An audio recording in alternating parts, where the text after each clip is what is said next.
But I don't want to rush now because we have a really wonderful speaker coming up next. This gentleman has traveled a long distance to be with us today, and we are very honored and pleased that he is here, and I know that you are going to be very excited by his topic and the information he has for us. Let me tell you a little bit about him. He believes in freedom with responsibility. With responsibility. He believes that government should be pushed to the side and people should be free to pursue their own potentials. This man has been involved in politics in New Zealand for the campaign for Soviet-free New Zealand. He is a founder and editor of KeyWiki, a website dedicated to exposing corrupt activities by American politicians. You will know him as the author of The Enemy Within.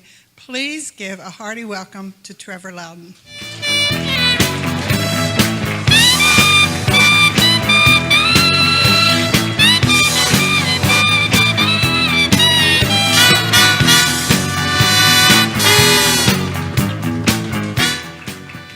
Hi guys, thanks very much. Thanks for having me here. Can you all hear me okay? Can you understand a real southern accent? Good. Look, my book, I'll truncate my speech today. My book is about the Marxist takeover of the United States. You know, this is Czechoslovakia in 1948. This isn't just the Liberal Democrat versus Republican game. Now, the mechanism that is used is control of the labour unions. Now, you were very lucky in America for a long time because your AFL-CIO was run by hardcore anti-communists like Lane Kirkland and George Meany. But in 1995, folks, everything changed. That was the year that Democratic Socialists of America and the Communist Party USA, organisations you've never ever heard of or thought had long gone out of existence, that was the year they took over the AFL-CIO. They kicked out Lane Kirkland, they put their member John Sweeney in as president, and now their protege Richard Trumka runs it for them. They then mounted a purge inside the Democratic Party. They took out all the independents, the Southern Dixiecrats. Joe Lieberman was taken out. Now the one independent left, Robert Menendez from New Jersey, is facing corruption charges. So what happened then? They took over the Democratic Party and then they started to dictate policy. It's very simple. 20,000 Marxists took over the unions. They then started setting policies like socialization of student loans, normalization of relations with Cuba, Obamacare, and amnesty. These are all Marxist policies, folks, 100% dictated by a small minority, and they're affecting 300 million Americans. Now, I want to talk a little bit about amnesty because this is going to strangle you folks if it's allowed to go through. The leader of this movement, well, put it this way, any former or current union members here today? Not trying to persecute you, just curious. Think back. Which organisation in America 25 years ago was leading the charge against illegal immigration? Against the unions, because they saw that illegals were unfair competition for union members and would drive wages and conditions down. Now in 2015, which organisation is leading the charge to legalise the illegals? The unions. So why were illegals bad for union workers 25 years ago, but now they're okay? The point is this. Before 1995, the unions were there to represent the interests of their members. Since 1995, when they were taken over by the Marxists, their agenda changed to promoting socialist revolution. The unions are selling out their own members every day, folks, because the revolution comes first. And it is not easy to get union members to vote directly against their own interests. The man leading this movement, Eliseo Medina, until recently the executive vice president of the SEIU union, took 5 years of hardcore lobbying inside the AFL-CIO to get them to flip their policy from anti-illegal to pro-illegal. Now, Medina is a card-carrying member of Democratic Socialists of America, a Marxist. He supports the Communist Party. He served on Obama's Latino Advisory Committee. And he is the man who got the bill pushed through your Senate, the amnesty bill pushed through your Senate a couple of years ago. He then went to his good friend Luis Gutierrez, the rep from Illinois, to help to drive this bill through the House. When that Gutierrez, or incidentally, is a former member of the Puerto Rican Socialist Party, a pro-Cuban Marxist-Leninist outfit. When that failed, Medina basically went to the president and demanded executive amnesty, which he got. Now, why is this Medina's life's work, and why was the president willing to give up the Senate, which he was, to get amnesty? Well, Medina let the cat out of the bag at a big progressive conference in Washington, D.C. 3 years ago. I've got him on tape. I quote him in my book. He got up in front of the comrades and said this: "Passing an immigration bill, amnesty, is the number one priority of the progressive movement. We have to get citizenship and voting rights for our 11 million undocumented workers." And did he talk about compassion, reuniting families, giving immigrants a break? Not a word, folks. All he said was this: in 2008, Latinos voted overwhelmingly for Obama and progressive candidates. If we stand by these people and get them citizenship and voting rights, they will stand with our movement. That will give us at least 8 million more Democratic Party votes. That will give us a governing majority, not just for the next few election cycles, but for the foreseeable future. Think about it, folks. 8 million more Democratic Party votes. Mitt Romney lost by 2.5 million. If they get this through, people, if amnesty is allowed to go through, the Democrats will dissolve the southern border. They will import hundreds of thousands of more Latino voters, hundreds of thousands of people from the Middle East, turn them all into Democrats, and they will have their one-party state, folks. This is why Obama was willing to give up the Senate. He is a Leninist, people.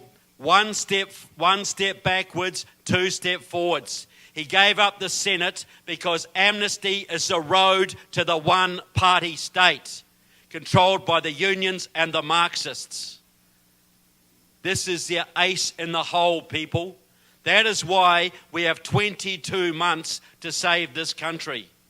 We don't have 20 years or 30 years. We've got one election cycle. Because if the Democrats win again, they are going to become a one-party government. Now, I want to go back in history now, because I think this is illustrative of where you are now. Back in 1976, this country had been losing its liberties, Republican, Democrat, for decades. And the people were pretty darn frustrated, but they had nowhere to go. But that year, they finally had an alternative. That year, a man came out of California who spoke of a shining city on the hill, peace through strength, and liberty and the Constitution. And hundreds of thousands of people, just like you, loved Ronald Reagan's message. And they got fired up and they... Yep, you clap.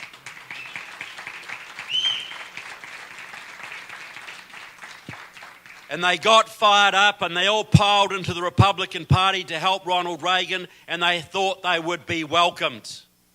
And what did the Rockefeller Republicans, the Karl Roves and the John Boehners of the day, think of Ronald Reagan and his supporters, folks? They hated him. They sabotaged him. They dirty tricked him. Ronald Reagan was far too extreme to be elected. Ronald Reagan would destroy the Republican Party. Ronald Reagan was banned from Ohio in 1976 by the Ohio State GOP. They hated him, people, and they beat him. They beat him. They gave the nomination to Gerald Ford. Ford went up against Jimmy Carter, and Carter won. How did those Carter years work out for you guys? Barrel laughs, were they? Interest rates up to here, gas queues round the corner, gave away the Panama Canal, gutted your military, Iranian hostage crisis, your second worst ever president, people. And how bad were those Carter years, folks? There were people seriously saying that America would never be great again. But the important point is this: the grassroots, the people just like you, stayed the course. They took over the precinct positions in the GOP, the nominating bodies of the party. When Reagan ran again in 1980, this time they were ready, this time they were organised, and this time they would not take no for an answer. They forced the GOP to give them their candidate, and they got it. Reagan ran against Carter. He took him out 48 states to 2, people. Not bad for an unelectable candidate, right?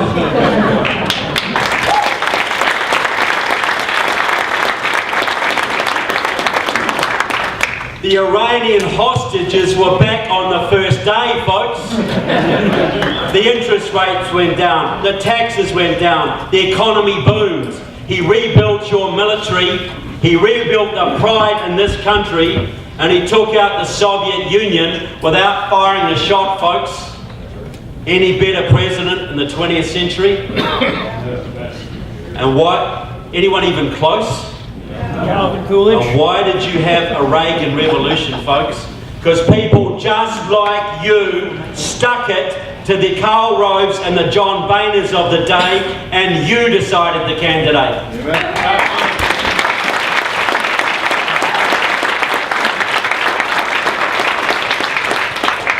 Could there be a message for today? Because right now, folks, this country is Jimmy Carter on steroids. No kidding. And you need Ronald Reagan on meth to turn this around, guys. Not just to go where Reagan did, way beyond Reagan. You have to gut your federal government and restore your constitution. You know that. But how are you going to do it? Reagan was a genius. He could unite the social conservatives, the fiscal conservatives, the defence conservatives. He could bring the Reagan Democrats across, the great communicator. But right now, people, your base is very fractured. You've got 1 million libertarians who gave their vote to Gary Johnson last time. You've got social conservatives, fiscal conservatives, Tea Party Republicans, moderate Republicans. You've got 4 million GOPers who didn't even vote last time, folks. And you've got upwards of 30 million evangelical Christians who are not even registered. Think of what they could do to transform this country, both politically and spiritually, folks. And you may not, and you have all the vote fraud against you now, people. You've got the dirty tricks, the media against you. Can you afford to lose any element of that base if you're going to win and make that victory worth something? I mean, you may not have heard this, people, but some of these elements of your base don't like each other very much. Have you heard a few whisperings along those lines? Right? We are 22 months out, people, for the most important election in American history. The most important election in world history, folks, because if you go down, every Western country is going to follow. We got to win it. So they ripped it off. Now, we can't just tell people to unify because we're all individuals. The Democrats have a smaller base than ours, but they can bribe every element of it. We can't do that. We have to inspire our base, enthuse our base, get them out there. Just can't wait to get their candidates elected. I've seen 2 candidates in the last 30 years, at the presidential, vice presidential level who could inspire the base. Ronald Reagan and Sarah Palin. Any others? So we have to inspire our base, folks. It's no good just telling our base that the Democrats are worse. We have to give them a vision of a better society, of liberty, the Constitution, and a better future for their children. Is that going to work, or just telling them how bad the Democrats are? Because that's been the Republican strategy for a long time, folks. So this is what I would do, people. So we have to win the next election. It can only be by the GOP, because the third party can't do it now. The choice is this. If the old guard have their way, they will give you a candidate like Jeb, Common Core is wonderful, illegal immigration is an act of love, Bush, and we're toast, folks. And you can guarantee if that happens, either Hillary Clinton or Pocahontas Warren will be your next president.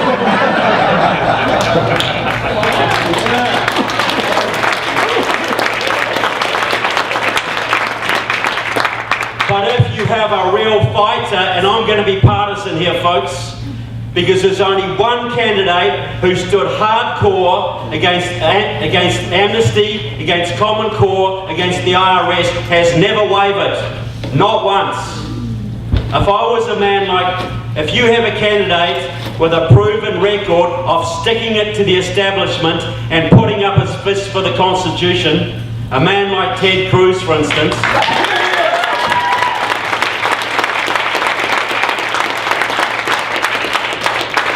things could be very different. So this is what I think Ted Cruz should do, people. This is my recommendation, for what it's worth, from a Kiwi from down under. Ted Cruz should go to all of these groups right now and say something like this. We've got one shot at this, guys. We need to unify. You're only going to do that if I give you some incentive. So this is what we're going to do. The first thing that's going to happen, I'm going to name Alan West on my VP ticket right now.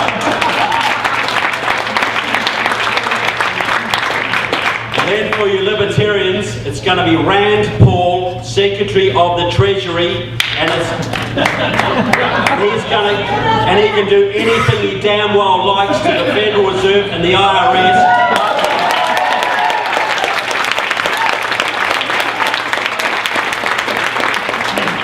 Then it's going to be Sarah Palin, Secretary of Energy, and it's going to be drill, baby, drill. Drill in your backyard if you want to. And then it's going to be Scott Walker, Secretary of Labour, and it's going to be right to work in what we're starting. And then it's going to be Mike Lee, Secretary of the Interior. And you know all those lands in the West that the federal government think they own? Guess who's going to give them back to the states, folks? Then it's going to be Michelle Bachmann, Secretary of Commerce. And it's going to be deregulate, deregulate, deregulate. Get rid of OSHA, EPA. Get American businesses working and employing again, folks. Going to be Dr. Ben Carson, Secretary of Health and Human Services. He's going to end the welfare culture in this country and restore dignity to your communities. And then Secretary of State, John Bolton.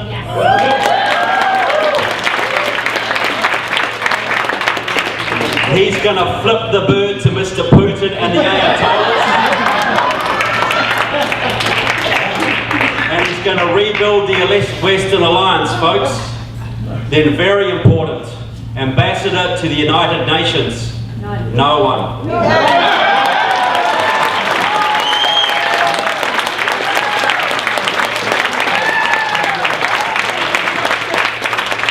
Craig Gowdy, Attorney General.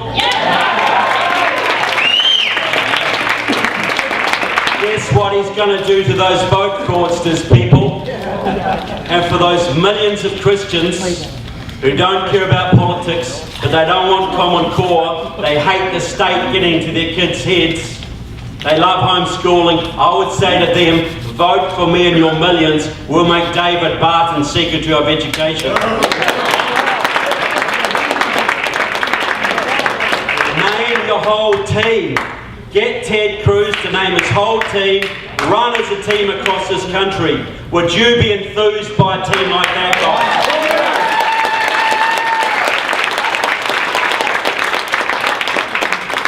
Would it unify the base? Because everybody's getting something, right? The moderates get something, the social conservatives get something, the libertarians get something, and don't they all deserve it, folks? Aren't you all Americans?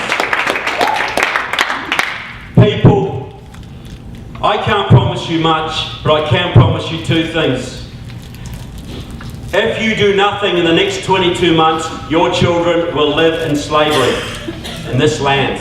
But if you give it everything you've got, folks, every fibre of your being for your country and your constitution, the very least I can promise you is a right to look your children in the eye and say, I did everything I could. What is that worth to you guys?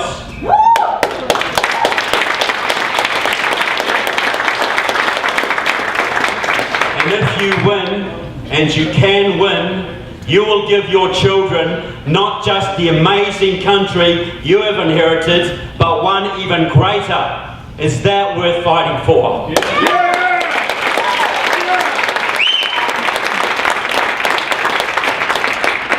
So I just want to say thank you for what you do for America, for my country, for liberty. God bless America and God bless the 603 Coalition.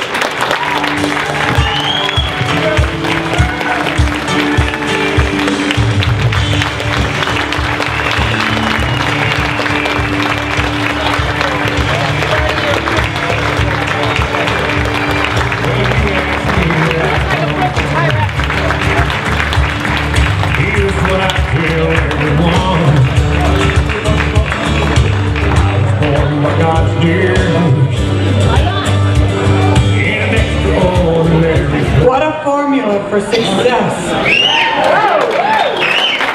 That was fantastic. Thank you, Trevor. Thank you so much. And Angela, thank you too for being here. We really appreciate this. What words of inspiration.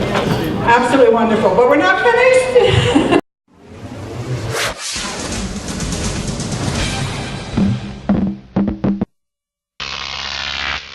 Croc TV.